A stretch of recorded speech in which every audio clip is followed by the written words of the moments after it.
I want to share a few thoughts that I have about the lives of faithful people. And it's always a wonderful experience to go and study the lives of the people in the scriptures who laid out patterns for us through how they were. So their chronicles of the way that they interacted with God set patterns for us to look for and for us to emulate. And if we do their works, then we will have their rewards the same way that they did. So I specifically want to look at the life of Isaac. And I feel like Isaac gets the short end of the stick or something when we talk about those three ancient patriarchs, really four, that line of Abraham, Isaac, Jacob, who was Israel, and Joseph. Of the four of those people, Isaac is definitely the one that is talked about the least, at least in my opinion. Um, and he's mentioned in that group for a reason. It wasn't like they took a break, like that he wasn't as righteous as his forebears, as his father, or as his posterity. Um, and in fact, he was the child of promise that came to Abraham as a result of Abraham's righteousness. So I wanted to look at this little talked about story in chapter 26 of Genesis that lets us see exactly why Isaac came to be how he was, or at least part of it. Now, one thing that I want to point out generally before we start reading in the scriptures is that as we draw closer to God, if we're aligned to the best that we know already, so if we are justified before God, having repented of our sins and seeking to do the best that we can in all things, we will start to encounter harder and harder challenges. And some of these experiences, or maybe all these experiences, will seem worse and they'll seem bad. Basically, they'll be unpleasant. They could be downright terrifying or very, very hard to deal with for any number of reasons. And that is all by design. So the Lord, in order to increase our strength and our joy and our ability, he takes us through harder and harder experiences and teaches us how to overcome them.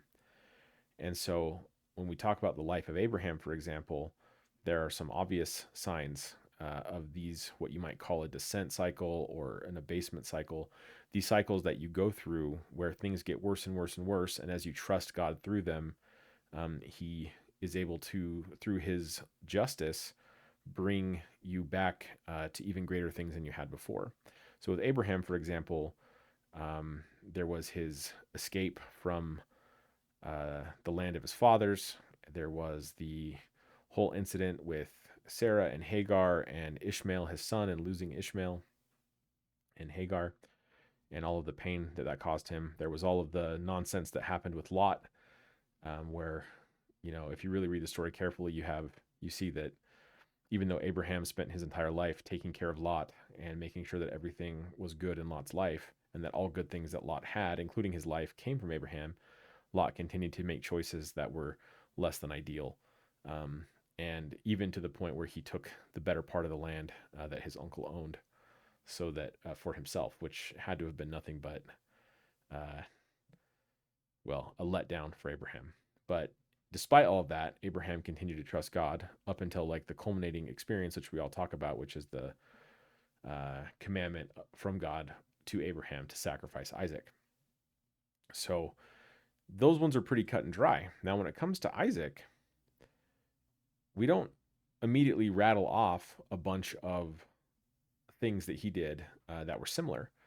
And you could get into back to that story of the sacrifice of Abraham's sacrifice. Now, Isaac seemed, at least there's at least one way to read the scriptures that you know sees him as a willing participant in that sacrifice, which that by itself is a monumental testament to his faith and to his ability to trust God despite what was being asked of him.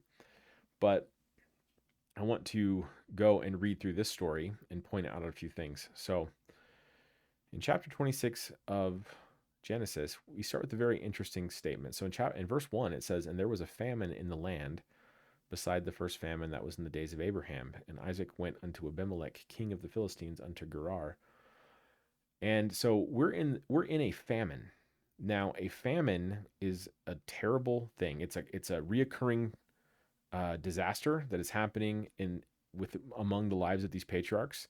This alludes to the famine that was in the days of Abraham. We know that in the days of Jacob, which is Isaac's son, there will be another famine, which him and his family are eventually delivered from by going to Egypt by Joseph, Isaac's grandson. But in the days of Isaac, there was also this famine. It's important to understand when we start thinking about famine, which happens primarily because of the lack of food, like the lack of growing of crops. In ancient days, the reason that there was a famine almost always was first because there was a drought.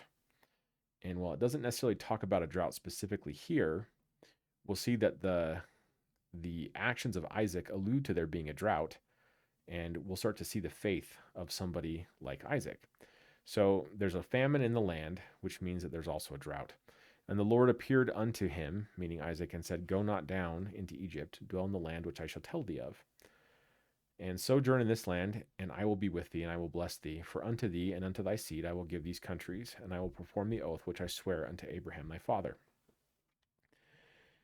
Um, so here, the Lord is giving Isaac the invitation to live into the covenant that Abraham received. And so, and he explains, he says, And I will make thy seed multiply as the stars of heaven, and I will give unto thee thy seed all these countries. I will give unto thy seed all these countries, and in thy seed shall all the nations of the earth be blessed, because that Abraham obeyed my voice and kept my charge, my commandments, my statutes, and my law. So we get a little clue here into faithful people as well. One of the key characteristics of someone who is faithful is that they obey the voice of the Lord and they keep any commandments and charges and statutes and laws. And those are each rich words, and they are overlapping, but they're not necessarily the same. So they're worth further study. But Abraham received that blessing from God, which he desired because of his obedience to those sacrifices that God commanded and to all the things and commandments that God gave him. Now, Isaac is being invited to do the same. We're going to skip down past this story of Rebecca and Abimelech, which is kind of the same story as Abraham and Sarah, which is an interesting thing, but this is not the most important part. So back down to verse 12, it says, Then Isaac sowed in that land and received in the same an hundredfold, and the Lord blessed him. And the man waxed great and went forward and grew until he became very great. So even in the midst of a famine, with his righteousness, Isaac was able to work hard, and the Lord blessed him for his work, and he became great. And he, through his own sowing, he reaped a great harvest. And he had so many things in possessions that it says, for he had possessions of flocks and possessions of herds and a great store of servants, and the Philistines envied him. So we're set up in this situation where Isaac is exceeding in life beyond his neighbors and beyond the other people that are with him. And there is now enmity going on between him and his neighbors. And then we get to this really interesting part. So remember that there's been a drought. And it says in verse 15, For all the wells which his father's servants had digged in the days of Abraham, his father, the Philistines had stopped them and filled them with earth. So these knuckleheads had gone around and they'd filled in all the wells that Abraham had dug. And you have to ask yourself, what would possess people to fill in wells? I mean, anybody can use a well when they have it. So is this one of the reasons why there was a drought in the land? Or is this one of the reasons that caused the famine? Who knows? But the short-sighted actions of people acting emotionally tend to lead to greater consequences than might be perceived on first thought. So with this, it says, Abimelech said unto Isaac, Go from us, thou art much mightier than we. Isaac departed thence and pitched his tent in the valley of Gerar and dwelt there. Now we get to this trial of Isaac, and this is interesting. So remember, we're in the midst of all of these things, and it's in these circumstances with a hostile neighborhood, in a famine caused by a drought, that Isaac goes and starts to do these activities. It says, And Isaac digged again the wells of water, which they had digged in the days of Abraham his father, for the Philistines had stopped them after the death of Abraham, and he called their names after the names by which his father had called them. And so that's really funny. Not funny, but he started digging wells. And so if you're in a situation that looks kind of dire and there doesn't seem like there's much that you can do, and remember that conventional wisdom in a situation of famine and drought is to go to Egypt in this time of land. And the Lord explicitly told him, don't go to Egypt, go where I tell you. And he sends him to a place like here. Isaac takes it upon himself to dig wells of water. Now, digging a well is no easy task. It's not something that you do in an afternoon. Okay, you have to dig deep. You have to dig large, deep holes down, down, down into the earth until you get water. And then you have to go through all the trouble of making sure that it's that the source is clean and pure, and that there isn't anything that's going to get in there to muddy it up. And Isaac went out of his way to dig this well. And it says, and Isaac's servants digged in the valley and found there a well of springing water. And we'll ignore for now the symbolism of a well of springing water going up in a dry place. And then it says, and the herdmen of Gerar did strive with Isaac's herdmen, saying, the water is ours. And he called the name of the well Esek, because they strove with him. Now I looked this up. Let me see if I have my notes here. I looked this up, and it says that Esek is the Hebrew that generally means contention, strife, dispute, or quarrel. So these guys, Isaac goes through all the trouble. He exercises an immense amount of faith in an overwhelmingly negative situation. He digs a well and finds a spring and creates water in this dry and famished land. And the people that were there, they say, that's our water. So they take it from him. They fight. And they take it from him either by force or he gives it to them. And this is an unjust thing, right? So you see that Isaac just worked really hard and exercised an immense amount of faith. And for his reward, he had his thing unjustly taken away from him. And so most people, after that would happen, I think a normal person, you'd already have to be not normal to do this, but most people after a setback like this would say, I give up, I'm going to go do something else. What does Isaac do? It says, and they digged another well and strove for that also. And he called the name of it Sitnah. And so again, he makes a second well, another one that works, creating more water, and people fought with him again for it. And again, the name Sitnah translates to hostility or enmity or opposition. So there's all these fights. Now imagine being in a situation where you're continuously digging wells that weren't there before, or reopening ones that had been filled in by the very idiots who are fighting you for them. And then every time you finally succeed and open up these wells of water, they're taken away from you. And it says, and he removed from thence and digged another well. So this is his third one. And for that they strove not, and he called it the name Rehoboth. And he said, for now the Lord hath made room for us. We shall be fruitful in the land. So that means Rehoboth means wide spaces, broad places, and relief from constraint. So he finally dug a well, and people didn't fight him for it.